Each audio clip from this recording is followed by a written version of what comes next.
O livro mais perigoso da história.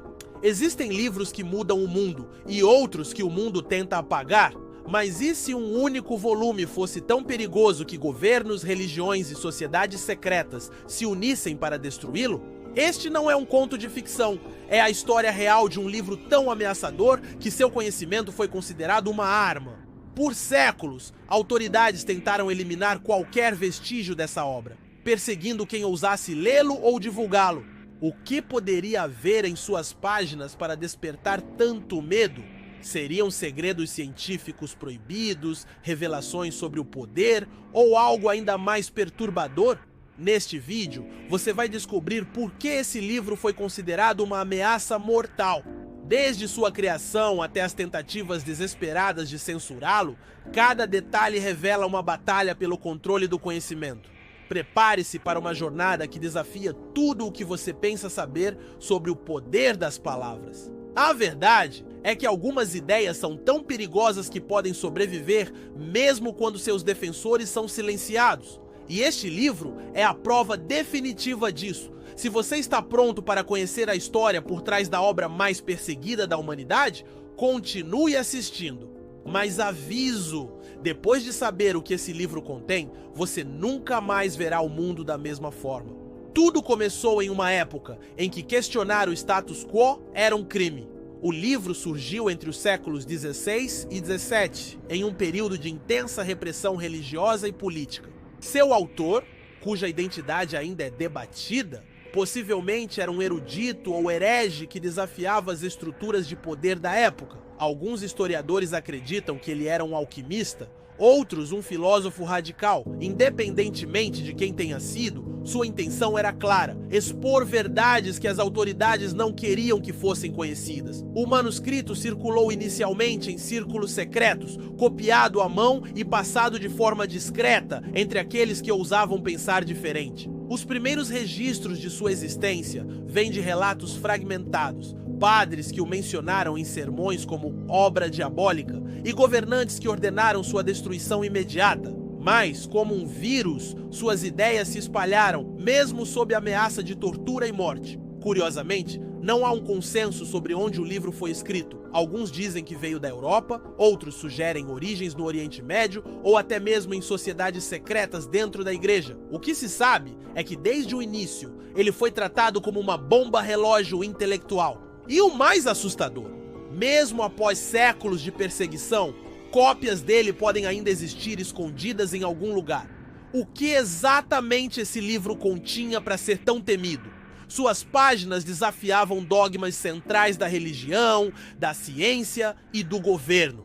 Em uma época em que a Terra era considerada o centro do universo e reis governavam por direito divino, essa obra afirmava que tudo poderia ser diferente. Entre suas teorias mais chocantes estavam revelações sobre a verdadeira natureza do poder, como líderes manipulavam massas através do medo e da ignorância. Algumas passagens sugeriam que a história era escrita pelos vencedores e que muito do que as pessoas acreditavam eram mentiras cuidadosamente construídas. Há relatos de que o livro também continha conhecimentos científicos avançados para sua época, incluindo noções de física e astronomia, que só seriam aceitas séculos depois. Se essas ideias tivessem se espalhado livremente, poderiam ter acelerado revoluções científicas e mudado o curso da história. Mas o mais polêmico eram suas acusações diretas contra instituições sagradas. Ele não apenas questionava a autoridade da igreja, mas também sugeria que religiões eram ferramentas de controle. Em uma sociedade onde a heresia era punida com a morte, isso era equivalente a uma sentença de execução para o livro e seu autor. Trechos sobreviventes, quando encontrados, foram imediatamente destruídos ou trancados em arquivos restritos. Mas algumas frases escaparam. O conhecimento é a única chave para a liberdade, e é por isso que eles lutam tanto para escondê-lo de você. A resposta ao livro foi rápida e brutal. A Igreja Católica o colocou no Index Librorum Prohibitorum, sua lista de obras proibidas, e autoridades civis ordenaram que qualquer cópia fosse queimada em praça pública. Quem fosse pego lendo, vendendo ou mesmo mencionando o livro enfrentaria prisão, tortura ou execução. Um dos casos mais conhecidos foi o de um professor universitário na França, que foi queimado na fogueira junto com sua biblioteca após ser denunciado por possuir uma cópia.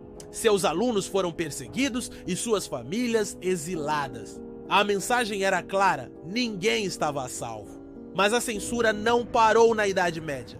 Mesmo nos séculos seguintes, governos continuaram a caçar e destruir edições do livro. Durante a Inquisição Espanhola, suspeitos eram interrogados sob tortura para revelar se conheciam seu conteúdo. Na Alemanha nazista, o livro foi novamente banido, considerado subversivo demais, até para um regime que queimava livros regularmente. O mais intrigante é que, mesmo com toda essa repressão, o livro nunca desapareceu completamente. Sociedades secretas como os Illuminati e os Rosacruzes foram acusadas de preservar cópias e transmitir suas ideias de forma clandestina. Será que ele ainda existe, guardado em algum arquivo secreto ou biblioteca oculta? Uma coisa é certa: o esforço para apagá-lo da história só provou o quanto ele era perigoso. Se esse livro foi escrito há séculos, por que ainda assombra aqueles no poder? A resposta está na natureza temporal de suas ideias. Seus princípios sobre liberdade, questionamento de autoridades e o direito ao conhecimento são universais e eternamente relevantes. Movimentos revolucionários, desde a Revolução Francesa até protestos modernos, foram acusados de se inspirar em suas páginas. Teóricos da conspiração acreditam que grupos de elite ainda tentam suprimir seu conteúdo porque ele expõe mecanismos de controle que permanecem em uso hoje. Além disso, em uma era de desinformação e manipulação midiática, as críticas do livro aos sistemas de poder soam proféticas. Se suas ideias fossem amplamente divulgadas, poderiam desestabilizar estruturas políticas e religiosas que dependem da ignorância das massas. Recentemente, surgiram relatos de que governos ainda monitoram discussões sobre o livro na Dark Web, e acadêmicos que tentam estudá-lo enfrentam resistência inexplicável. Seria paranoia ou prova de que ele ainda é visto como uma ameaça? O medo não é do livro em si, mas do que ele representa. A possibilidade de que, uma vez que as pessoas conheçam a verdade, nunca mais aceitem ser controladas. Este livro prova que ideias podem ser mais poderosas que exércitos. Enquanto impérios caíram e revoluções foram esmagadas, suas palavras sobreviveram, mesmo na clandestinidade. Isso levanta uma questão perturbadora. Quem realmente governa o mundo? Aqueles que detêm armas ou aqueles que controlam o conhecimento? Ao longo da história, outros livros foram censurados por motivos semelhantes. Desde os Protocolos dos Sábios de Sião, um falso manifesto antissemita, até 1984, de Orwell, obras que desafiam o poder são temidas porque moldam a maneira como as pessoas pensam, mas nenhuma foi tão perseguida quanto esta. O verdadeiro perigo não está nas páginas, mas no efeito que elas têm sobre quem as lê. Uma vez que uma ideia é plantada na mente, é impossível extingui-la completamente. E talvez seja por isso que, mesmo hoje, alguém em algum lugar ainda está lutando para manter esse livro escondido. Isso nos faz questionar quantas outras verdades estão sendo suprimidas e até que ponto a censura é justificável em nome da ordem e da segurança. Se há uma lição a ser aprendida aqui, é que nenhum poder, por maior que seja, pode matar uma ideia cuja hora chegou. A história deste livro é um lembrete de que o conhecimento sempre foi e sempre será uma arma. Seja qual for seu conteúdo real, o fato de ter sido tão violentamente suprimido só aumenta seu mistério e seu poder. Se você quer se aprofundar nesse e em outros mistérios proibidos, inscreva-se no canal e ative as notificações. A verdade não pode ser esquecida e há muito mais segredos esperando para ser revelados. E agora, a pergunta final fica para você. Teria coragem de ler esse livro se tivesse a chance? Ou será que, como tantos outros ao longo da história, você também temeria o que ele pode despertar dentro de você? A verdade está lá fora. Resta saber quem está disposto a encontrá-la.